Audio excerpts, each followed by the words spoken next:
अस्सलाम वालेकुम dear viewers, मैं हूं Wahid Wazir. Welcome to my YouTube channel. तो इस वीडियो में हम डिस्कस करने वाले हैं हाइब्रिडाइजेशन। हाइब्रिडाइजेशन की तरफ हम आते हैं, लेकिन इससे पहले मैं आप लोगों को एक बात बताता चलूं।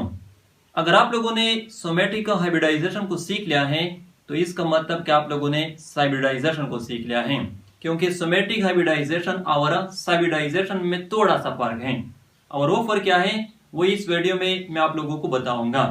लेकिन अगर आप लोगों ने सोमेटिक हाइब्रिडाइजेशन को नहीं सीखा है तो फिर हाइब्रिडाइजेशन को सीख लेना आप लोगों के लिए मुश्किल होगा, डिफिकल्ट होगा। तो सोमेटिक हाइब्रिडाइजेशन में हम क्या करते हैं? सोमेटिक हाइब्रिडाइजेशन में हम to different plant species or variety से सेल्स को आइसोलेट कर लेते हैं, फिर उस सेल से हम सेल वॉल को रिमूव कर लेते हैं एंजाइम के थ्रू।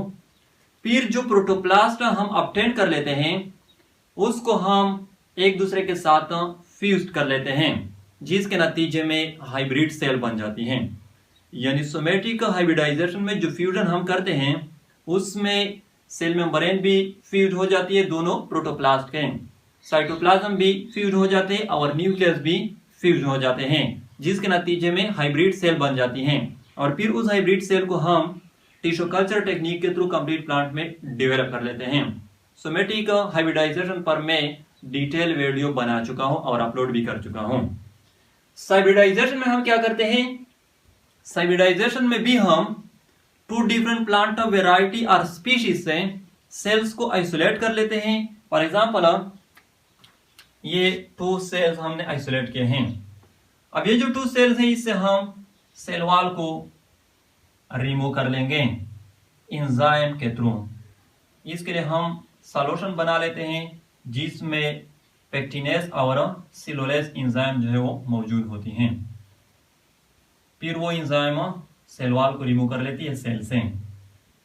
तो जब हम इस सेल से एंजाइम के थ्रू सेल वॉल को रिमूव कर लेंगे, यानी प्रोटोप्लास्ट जो है वो ऑब्टेन कर लेंगे। अब यहाँ पर हाइब्रिडाइजेशन में हम इस तरह नहीं करेंगे कि इसको डायरेक्टली हम फ्यूज करेंगे। इन टू प्रोटोप्लास्ट में से किसी एक प्रोटोप्लास्ट से हम न्यूक्लियस को या कंप्लीटली रिमूव करेंगे या उसको हम इनएक्टिवेट करेंगे।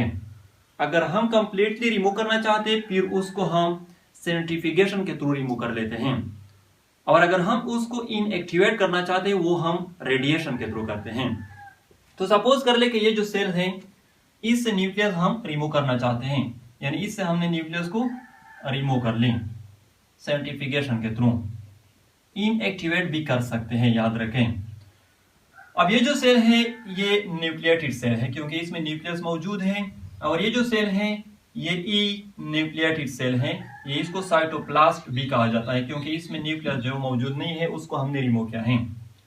अब ये न्यूक्लिएटेड सेल और ई न्यूक्लिएटेड सेल को हम फ्यूज कर लेंगे, जिसके नतीजे में हमारे साथ एक कंप्लीट सेल बन जाएगी, और इस सेल को हाइब्रिड कहा जाता है या साइटोप्लाज्मिक हाइब्रिड कहा जाता है।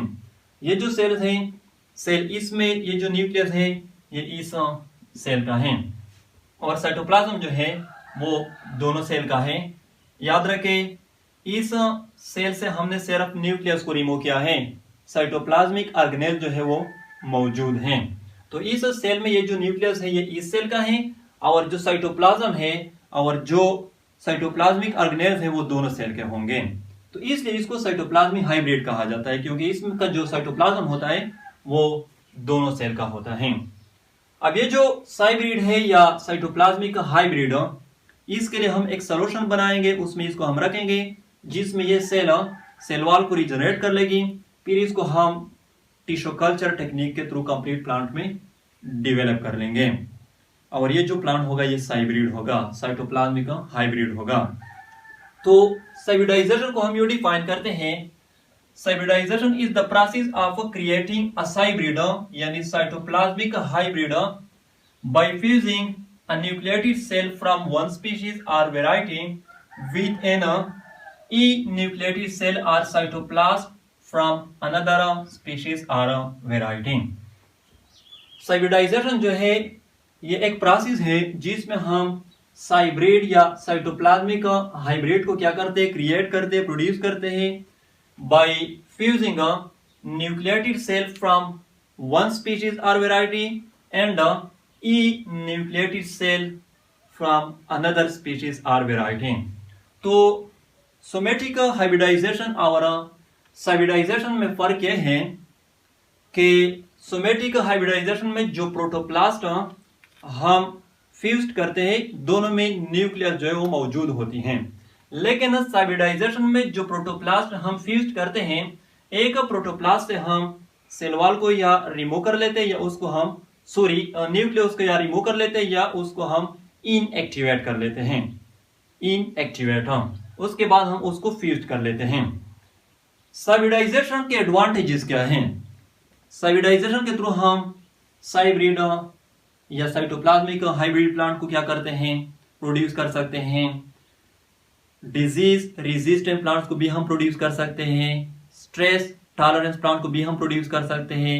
इंडेंजर प्लांट स्पीशीज को भी हम कंजर्व कर सकते हैं एटसेट्रा। तो ये था साइब्रिडाइजेशन। आई होप आप लोगों को वीडियो अच्छी लगी होगी। Thank you.